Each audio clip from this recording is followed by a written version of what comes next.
છે. તો એના કરતા તો આપણે હારા લ્યો. આઈઆઈટી બાપુને કે મેં તમને હમણાં કીધું લ્યો. કાંઈ જો રહસ્ય ન સર્જાય તો તમે અત્યારથી જ લખી રાખો, ભવિષ્યમાં આ જ થવાનું લખી રાખજો. કમેન્ટ્સ બધી આવતી હોય છે, હું સાચો કે ખોટો, જેને જે યોગ્ય લાગે એ લખે, છૂટશે. ભારતનું ભાવિ વડાપ્રધાન પદ કોના હાથમાં? ધર્મ સંસદ જે છે હિન્દુસ્તાનનું ભાવિ નક્કી કરનારી બિલકુલ સાંસ્કૃતિક અને ઐતિહાસિક ઘટના બનવાની છે, એમાં કોઈ સંદેહ નથી. કૃપાલસિંહ જી, ટપકા ન ગમે, ચોટી ન ગમે, ધોતિયું ન ગમે, માળા ન ગમે, આરતી ન ગમે, ધૂપ દીપ ન ગમે, એને મૂર્તિ પૂજા ન ગમે, આ બધું જેને સમુદ્ર મંથન માંથી 14 રત્નો નીકળ્યા એટલે જ્યાં અત્યારે મહાકુંભ થઈ રહ્યો છે એવું જ મહામંથન આવતીકાલે થવાનું, એમાંથી 14 રત્ન જેવા 14 નિર્ણયો નીકળે. અને ચર્ચાઓ છે કે અનેક એસટીઓ છે તે મહાકુંભમાં જવા માટે પણ મૂકવામાં આવી છે પ્રયાગરાજમાં. તે મહાકુંભની વાત કરવી છે, ન માત્ર ગુજરાત પરંતુ ભારતભરમાં જેની ચર્ચા છે તે 27 તારીખે એટલે કે આવતીકાલે એ મહાન ધર્મ સંસદ ભરાવા જઈ રહી છે. જે રીતે સર આપણે વાત કરી હતી કે વકફ બોર્ડના ખાતમાની અગાઉ વાત કરવામાં આવતી, તે પ્રકારના નિર્ણયો પણ કરવામાં આવશે તેવી શક્યતાઓ સેવાઈ રહી છે. તો સર આ મહાન ધર્મ સંસદમાં શું હશે? જુઓ, ખરા અર્થમાં સનાતન સંસ્કૃતિ માટેનો અગર કોઈ મહાકુંભ અથવા તો ઓથેન્ટિક સંસદ, હું તો તમને કહું આ ધર્મ સંસદ મળી રહી છે અને એ સંસદમાં પાસ થનારા તમામ નિર્ણયો જે છે એને સનાતની, જે લોકો સનાતન માનતા હોય એને તો શિરોમાન્ય ગણવા જોઈએ. એ પછી કોઈ પણ સંપ્રદાયના માનતા હોય, સ્વામિનારાયણ સંપ્રદાય હોય, વૈષ્ણવ સંપ્રદાય હોય, બીજા અન્ય કોઈ પણ હોય, સનાતની જે લોકો સનાતન ધર્મી છે, ટૂંકમાં હિન્દુ સનાતની ધર્મી છે, એ લોકોએ આવતીકાલની 27મી તારીખની ધર્મ સંસદ જ્યાં મળવાની છે એના જે કાંઈ આહવાન કરવામાં આવે એમાં પોતાનો સૂર પુરાવવો જોઈએ. નંબર 1. નંબર 2, એ શું કહેવા માંગે છે એમાં હિન્દુ મુસ્લિમ નથી સાહેબ, એ તો આવરણ છે કે વકફ બોર્ડને કાઢો યા સનાતન બોર્ડને લાવો. તો એમાં વકફ બોર્ડને કાઢો ને એટલે એને હિન્દુ મુસ્લિમ દ્રષ્ટિએ ન જુઓ. અત્યાર સુધી જે આક્ષેપ કહેવાતા સેક્યુલરવાદીઓ, કહું છું, સુડો સેક્યુલરિસ્ટ એટલે કે પોતાની જાતને બિન સાંપ્રદાયિક કહેનારા લોકો વાસ્તવમાં તો કટ્ટર, જેને કહી શકાય એવા કટ્ટર કહી શકાય એવા એ લોકો હતા, તૃષ્ટિકરણ વાળા, સમજી લ્યો. પોતાને ગણાવે છે સેક્યુલર એટલે કે બિન સાંપ્રદાયિક. બિન સાંપ્રદાયિક એટલે નાસ્તિક નહીં, બિન સાંપ્રદાયિક એટલે સર્વધર્મ સંભાવ. આ વ્યાખ્યા પણ અડધા પડધા. જે લોકો પોતાને સેક્યુલર ગણાવે છે એને તમે ખરેખર પૂછો તો સેક્યુલર તો ઠીક છે, સેક્યુલર ને કારણે નાસ્તિક જેવો વ્યવહાર કરવા માંડે, અને એ પણ કેવો? કેવળ હિન્દુ પૂરતો. એને તીલા ટપકા ન ગમે, ચોટી ન ગમે, ધોતિયું ન ગમે, માળા ન ગમે, આરતી ન ગમે, ધૂપ દીપ ન ગમે, એને મૂર્તિ પૂજા ન ગમે. આ બધું ત્યાં સુધી બરાબર, પણ વળી પાછું ચાદર ચડાવવાનો એમાં એને લેશ માત્ર ધાર્મિકતા ન લાગે, ન્યા પાછા જાય, સમજી લ્યો. પછી તમારી ને મારી જે કઈ આપણે જે કાર્યક્રમ કરીએ અન્નકૂટ નો કરીએ તો અન્નકૂટ જમવા ના આવે, એ કે ભાઈ અમે સેક્યુલર ગણાય છે, સાંપ્રદાયિક ગણાય છે.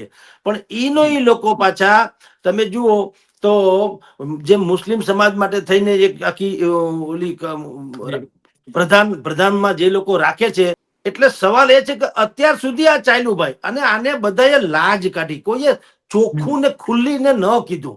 કેટલાક લોકોને મત જોતા હતા, કેટલાક લોકોને વિદ્રોહી જે છે એનો વિરોધ સહન નતો કરવો, કેટલાક લોકોને વિધર્મીઓને ડર હતો, કેટલાક લોકોને એમ હતું કે આપણા સહધર્મી કયો કે જે લોકો કયો એનો સપોર્ટ નહીં મળે તો શું થશે.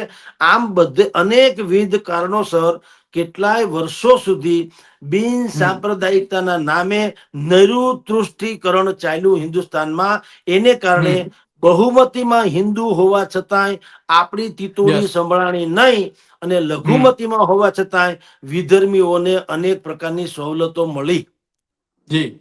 હવે આ વાત જે છે સનાતન સત્ય છે, જગત આખું જાણે છે, તો પછી કહેવામાં જેને જેને કહેવામાં તો બધાએ લાજ કાઢી સાહેબ, કોઈએ કીધું નહીં. હવે જાગ ઉઠા ઇન્સાન જેવી વાત થઈ રહી છે, કારણ કે દરેક વ્યક્તિ જાગી ચૂક્યો છે સાહેબ. હવે બધાને ખ્યાલ આવી ગયો કે આપણા અસ્તિત્વનો પ્રશ્ન છે સર સલામત, તો જી પગડિયા બહોત. હવે તમે હમ જે કાંઈ અત્યારે સંપત્તિ એકત્ર કરો છો, તમે જે કાંઈ જી ધન ધાન્ય એકત્રિત કરો છો, પણ જો તમારું યસ પોતાનું જ વજૂદ જો ખતરામાં હશે તો હમ આનો અર્થ શું? જી એટલે પેલા બધાએ કીધું કે સર સલામત તો પગડિયા બહોત. પેલા બિલકુલ આપણે હોવું તો જોશે, હમ અને હમ આપણું હોવું એટલે શું? આપણું હમ હોવું એટલે આપણું સાંસ્કૃતિક હોવું, આપણું હમ ધાર્મિક હોવું, આપણું હમ સનાતની હોવું, આપણું જી સંસ્કારી હોવું, આપણી જી પ્રથા, આપણી રૂઢિ, આપણા રિવાજ, આપણી જે કઈ પરંપરા, એ બધું હોવું, તો જી આપણું હોવું જરૂરી છે. અને આ હમ બધાને કારણે હવે તમામ લોકો જાગી ગયા છે, ને જાગવાનો શ્રેય અગર કોઈને દેવો હોય કૃપાલસિંહ, તો એ જી શ્રેય આપણે દેવો જોઈએ સોશિયલ મીડિયાને. યસ દાખલા તરીકે હમ હું બોલું એ અત્યારે બધા સાંભળે છે, પણ જે સાંભળનારાને પ્રશ્નો કદાચિત કાંઈક થાય તો યસ એનું તો હમ બિચારાનું કોઈ વજૂદ જ નથી. હું જ બોલે જાઉં છું હમ ને એ જ સાંભળે જાય છે. તો એના યસ પ્રશ્ન આમાં જેમ આવે છે ને, નીચે કોમેન્ટ્સ બધી આવતી હોય છે, હું યસ સાચો કે ખોટો, જેને જે હમ યોગ્ય લાગે એ લખે, છૂટ છે. યસ અને આપણે હમ એ જાણવું, એના ઉપરથી પણ આપણને ખ્યાલ આવે કે લોકોની માનસિકતા શું છે. તો એ હમ જરાય વાંધો, એને ઓપન પ્લેટફોર્મ મળ્યું આખા યસ સમાજને, અને એને કારણે જાગૃતિ થઈ ગઈ, અને બધાને ખ્યાલ આવી ગયો કે બીજા બધા રાજનેતાઓથી માંડીને ધર્મ નેતાઓ સુધી, સાંપ્રદાયિક હમ થી માંડીને જ્ઞાતિવાદ સુધી, બધાય હમ પોત પોતાનું હિત જોઈને કામ કરે છે, રાહ રાખીને હવ વાત કરે છે. હમ એટલે આપણે આપણું સનાતની વજૂદ જાળવવું હોય તો સ્વયં જી જાગૃતિ કેળવવી પડશે. અને હમ એને કારણે સંતો મહંતોને પણ એમ થઈ ગયું, અત્યાર સુધી સંતો મહંતો પણ આપની જાણ ખાતર એ પણ જી બુદ્ધિપૂર્વક ગળચટ્ટું બોલતા હતા, શુદ્ધ હમ સાત્વિક તો હવે બોલવા માંડ્યા. પેલા એ હમ લોકો ક્યારે આવું કટ્ટર બોલતા નહોતા, કારણ કે યસ એ કટ્ટર જયારે બોલતા ત્યારે એને ભડકાઉ ભાઈજાનમાં ગણાય જતા, જેમ અત્યારે હમ ઓવેસી ગણાય છે, આપણામાં હમ તોગડિયા ગણાય છે, પ્રવીણ તોગડિયા, યસ બીજા હમ બધા સંત સાધ્વી ઋતંબરાજી એક જમાનામાં હમ ગણાતા હતા. તો એ બધા હમ ભડકાઉ ભાઈજાન કે ભાઈ બહેન ગણાતા હતા, એટલે લોકો હમ બોલવાથી ટાળતા હતા. પણ હવે યસ લોકોની માનસિકતા જ ભયંકર થઈ ગઈ છે. લોકો સમજી ગયા છે, હવે લોકો જી દર્શકો કે પ્રેક્ષકો કે શ્રોતાઓ નથી રહ્યા, બધા ક્રિટિક્સ, જી એટલે કે આલોચકો છે. તમારું ને મારું વિવરણ જુએ જી છે. હું પણ બોલું એટલે હું કઈ બોલું એ બ્રહ્મ વાક્ય નથી. હમણાં જ લોકો જી વિશ્લેષણ શરૂ કરી દેશે કે અમે હમ કેટલામાં છીએ, જગદીશભાઈ એટલામાં હમ સાચા કે ખોટા. તો એ હમ સારી વાત છે, હું એમ કહું ધન્ય હો, કારણ કે કોઈ આપણે અંધભક્તો ક્યારેય કોઈ જગ્યાએ સારી વાત હોતી નથી. યસ દરેક હમ માણસ પોતીકો વિચાર રજૂ કરે તો મને ને હમ તમને અને મીડિયાથી માંડીને તમામ લોકોને પણ, સંતો યસ મહંતો બધાને, અથવા તો નીતિ વિષયક જી નિર્ણય લેનારાને ખબર પડે કે જનતા હમ શું ઈચ્છે છે. અને એ જન કી બાત જે છે એનો પડઘો છે, જે વારાણસીમાં અત્યારે, અરે ત્યાં ગંગા કાંઠે પ્રયાગરાજમાં જે પ્રયાગરાજમાં જે થઈ રહ્યું છે ધર્મ જી સંસદ આવતીકાલે, હમ હમ ભારતભરના સર્વોત્તમ કથા વાચકોથી માંડી સંતો મહંતો મંડલાચાર્ય જે કહેવાય એ લોકો થી માંડીને બધા દિગ્ગજ સંતો મહંતો ત્યાં એકત્રિત થવાના. અને જી હવે પછીનું ભારત કેવું હોઈ શકે?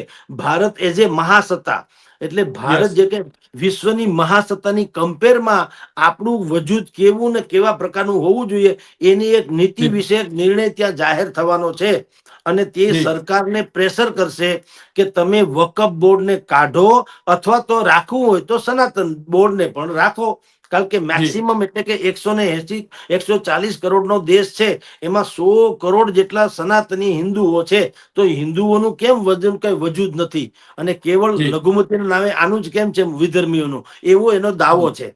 એટલે જી સરવાળે કહું તો આવતીકાલે 27 તારીખે જી જે આપણે જેને સમુદ્ર મંથન માંથી 14 રત્નો નીકળ્યા, એટલે જ્યાં અત્યારે મહાકુંભ થઈ રહ્યો છે, એ જી હું મહામંથન આવતીકાલે થવાનું, એમાંથી યસ 14 રત્નમાં જેવા 14 નિર્ણયો નીકળે, અને જી સમસ્ત વિશ્વને ભારત શું છે અને ભારત જી કેવું હોઈ શકે એનું દિશા સૂચન કરશે. જી જી પ્રતિપાલસિંહ. જી સર, જી આપે વાત કૃપાલસિંહ. કરી હતી કે આગામી જે પ્રધાનમંત્રી નરેન્દ્ર મોદી છે, તે આગામી તેમના અનુગામી કોણ હશે તે પણ ત્યાં નક્કી થવાનું છે. અગાઉ જે રીતે 2012માં તેમનું નામ નક્કી થયું હતું, અને હવે પછી કોણ એ પણ ત્યાં નક્કી થવાનું છે. તો સર, એ પણ ધર્મ સંસદમાં જ નક્કી થઈ શકે છે? બિલકુલ એમાં એવું છે, કદાચ એનાઉન્સમેન્ટ કરે કે ન કરે, પરંતુ યસ. એક તો કહું, લોકો વાયા મીડિયા યા કોઈ પણ રીતે એન કે એને પ્રકારે પણ એ વાત પણ ડિક્લેર કરવાના છે. અને એ યસ. બીજું કાંઈ જો રહસ્ય ન સર્જાય તો તમે અત્યારથી જ લખી રાખો, ભવિષ્યમાં આ જ થવાનું લખી રાખજો. યસ. યોગી આદિત્યનાથને ભારત ભૂમિના ભાવિ વડાપ્રધાન તરીકે પ્રોજેક્ટ કરવામાં આવશે. તો જી. નરેન્દ્ર મોદી જે છે જી. એમ કે એનો અનુભવનો લાભ મળે અને યોગી આદિત્યનાથની ઉર્જાનો લાભ મળે દેશને. યસ. તો બંને વસ્તુ ભેગી થાય. એકની પાસે જી. ઉર્જાનો અસીમ આખો ભંડાર છે, એકની પાસે જી. અનુભવનો અસીમ મહાસાગર છે. આ બંને ભેગા થાય અને મહામંથન માંથી 14 નહીં 44 ભલે નીકળે રત્નો, અને આ દેશનું જી. કલ્યાણ થાય. આવું આવતીકાલે ત્યાં થવાની સંભાવના છે. જી જી જી જી કૃપાલસિંહ. સર, છેલ્લો પ્રશ્ન છે કે અન્ય કયા કયા નિર્ણયો લેવાઈ શકે છે આગામી સમયમાં જે જરૂરી હોય કે જેના પડઘા પડી શકે છે કે જેમાં ભવિષ્યની અસર રહી શકે છે, એવા કયા કયા નિર્ણયો સર લેવાઈ શકે છે?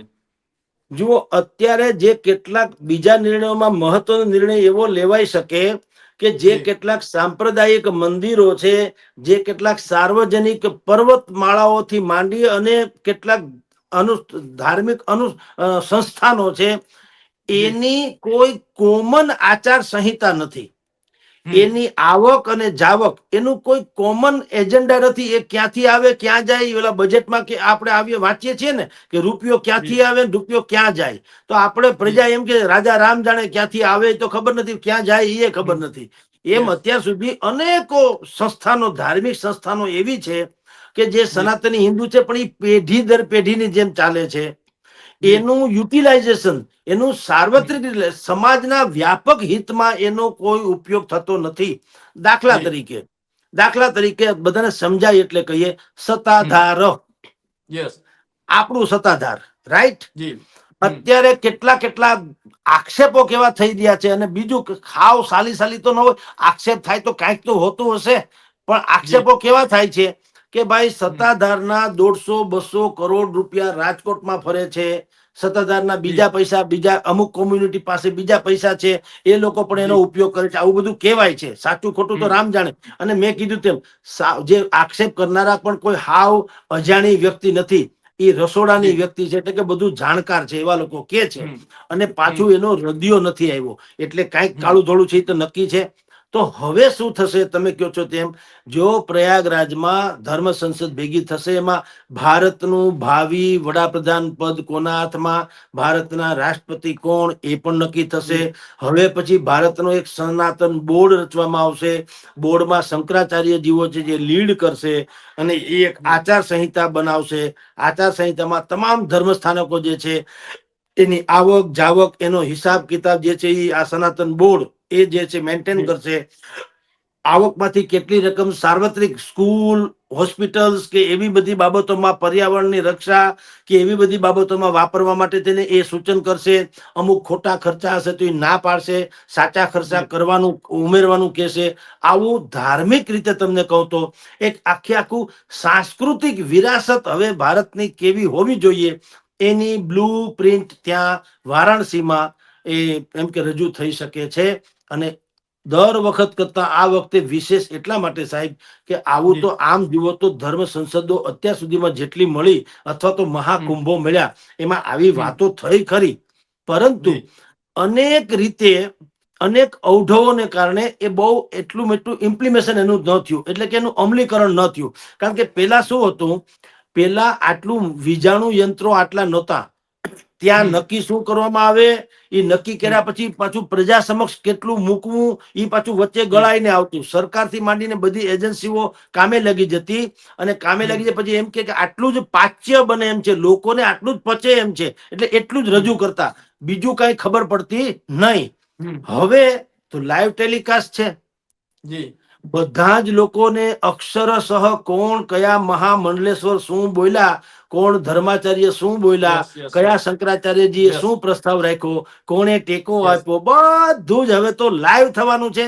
અને જી. લાઈવ થશે એટલે શું થશે, હવે સરકારની મજાલ નથી કે જનતાની લાગણીને ઉવેખી શકે. જુઓ, યસ. આ પણ મોટી વાત છે. જનતા જે ઈચ્છે છે એને હવે સરકારે અનુસરવું પડશે. સરકાર હવે એને ઉવેખી શકશે નહીં. એટલે કાલની ધર્મ સંસદ જે છે હિન્દુસ્તાનનું ભાવિ નક્કી કરનારી બિલકુલ સાંસ્કૃતિક અને ઐતિહાસિક ઘટના બનવાની છે, એમાં કોઈ સંદેહ નથી. કૃપાલસિંહ જી. જી સર, એક આઈઆઈટી બાપા તરીકે ફેમસ છે એક સંત, તેમને કહ્યું હતું કે આગામી સમયમાં યોગી આદિત્યનાથ છે તે પ્રધાનમંત્રી બનશે અને નરેન્દ્ર મોદી રાષ્ટ્રપતિ બનશે. આ વાતમાં કેટલી સત્યતા લાગે છે સર? ના ના, એટલે ઈ ભલે કે જી એને યસ પણ યસ તો એના કરતા તો આપણે હારા લ્યો. આઈઆઈટી બાપુ કે મેં તમને હમણાં કીધું લ્યો. જી જી આઈઆઈટી બાપા તમે કયો અત્યારે કીધું, આની જી પેલા મેં તમને ઈ તો કીધું. પણ એ તો એવું છે, ઓવરઓલ આ લાગણી છે આખા જી દેશમાં, દરેક દરેક યસ યસ નાગરિકોની આ લાગણી છે કે યોગી યસ આદિત્યનાથ યુવાન છે. હા, હેલો જી જી હેલો, હા, જી યોગી આદિત્યનાથ યુવાન છે, ઉર્જાવાન છે, અને આટલો મોટો મહાકુંભ એને જે નિર્વિઘ્ને અત્યાર સુધી કમસે કમ ચલાવ્યો છે, એનો અર્થ એમ છે કે એનામાં વહીવટી કુશળતાની ચરમસીમા છે. અને એ તો નરેન્દ્ર મોદી આંગળા નાખી જાય મોઢામાં, એવું છે. હું ને તમે અત્યારે પણ જોઈએ છીએ, હમણાં એક ઇન્ટરનેશનલ ફ્લાઇટ ઉતરતી હોય છે ત્યાં પ્રયાગરાજમાં, અને યસ એનો પાયલોટ જે બોલતા હોય હમ છે એનાઉન્સમેન્ટ, એનો એક વિડીયો આજે હમણાં જ એક ભાઈએ મને ગાંધીનગરથી મોકલ્યો છે, અને હવે એ વાયરલ થઈ રહ્યો છે. એ વિડીયોમાં જે પાયલોટ જે બોલે છે અથવા તો જે એનાઉન્સમેન્ટ કરનારા વ્યક્તિ છે જી પ્લેનમાં, એ જે વર્ણન કરે છે કે આપણે કઈ ભૂમિ ઉપર, હોલી પ્લેસ એટલે અત્યંત પવિત્ર ભૂમિ ઉપર આપણે અહોભાગ્ય હો કે આપણે અહીંયા ઉતરી રહ્યા છીએ. હવે આ નવ ભારત છે સાહેબ, આવું કોઈ દિવસ પહેલા હતું નહીં. પેલા તમે ઉત્તર પ્રદેશ વારાણસીમાં ઉતરી રહ્યા છો એવું જ વધી વધીને કહેવામાં આવતું, પણ ઇટ્સ એ હોલી પ્લેસ ને માં ગંગા ને મહાકુંભ ને 144 વર્ષ પછી મહાન કુંભ થઈ ગયો. સંતો મહંતો નાગા સંત સાધુઓ મહામંડલેશ્વરના દર્શન, અહીંથી ઉતરી એરપોર્ટમાંથી આપણે પેલું કામ શું કરવું જોઈએ? સંતો મહંતોના દર્શન. અને બીજું, આમાં આપણું જીવન સાક્ષાત થઈ જાય, આપણને પરમ વૈભવ મળે, આપણો મોક્ષ પામી જાય, એટલી મહાપવિત્ર નદીમાં આપણે અચૂકે અચૂક મહાસ્નાન કરવું. હવે આવું એરપોર્ટ એટલે પ્લેનમાં આવું ભૂતકાળમાં ક્યારેય આપણે જોયું નતું. આવું એનાઉન્સમેન્ટ થાય નહીં. ये યસ बदलता भारत की तस्वीर है, और यही જી तस्वीर आगे जाकर के तकदीर बनने वाली है. એટલે આવતીકાલની સંસદ જે મહાધર્મ સંસદ મળશે, એ એટલા માટે મહત્વપૂર્ણ છે કારણ કે જનતા એની સાથે છે. સમૂચું ભારત એવું ઈચ્છે છે કે અમારી કોઈ પણ ધાર્મિક જે છે એ અમારી કોઈ લીડ કરે, અમને ધાર્મિક સેના જે છે એ અમારી લીડ કરે, કારણ કે અમારી પેઢી જે છે એ સનાતની અને સાંસ્કૃતિક બની રહે. એટલે તમને જી કહું એનું બહુ મૂલ્ય છે. અને આવતીકાલે જેમ તમે કીધું આઈઆઈટી બાપા, એ આઈઆઈટી બાબા તો ઠીક છે, તો છેલ છોગાળા જેવડા છે. છેલ જી છોગાળા છે ને, આ રિટર્ન ઓફ ધ પ્રોડિગલ એવો એક ઇંગ્લિશમાં યસ શબ્દ છે, ગુજરાતી છે છેલ છોગાળાનું પુનરાગમન. એટલે એક એવો નટખટ માણસ કે નટખટો માણસ ગમે તે બોલે તે, આઈઆઈટી બાબા તો ઠીક છે જે બોલે તે, પણ જી સમૂચા હિન્દુસ્તાનની એવી અત્યારે કહું છું એવી અપેક્ષા છે બહુસંખ્ય હિન્દુઓની, ખાસ કરીને કટ્ટર હિન્દુત્વ અને રાષ્ટ્રવાદી લોકોની એવી મહેચ્છા છે કે યોગી આદિત્યનાથ દેશના ભાવિ વડાપ્રધાન બને, અને નરેન્દ્ર મોદી યા તો રાષ્ટ્રપતિ બને યા ફિર જે કુછ ભી બને, કોઈ ફરક નહીં અલબત્તા. પણ આવી જે એક જી વાત છે એને ત્યાં જે ધર્મ સંસદ મળવાની છે, હિન્દુસ્તાનના ઇતિહાસની તકદીર લીખનારી આ ધર્મ સંસદ છે, એમાં આવો પ્રસ્તાવ પસાર થઈ શકે છે. જી કૃપાલસિંહ.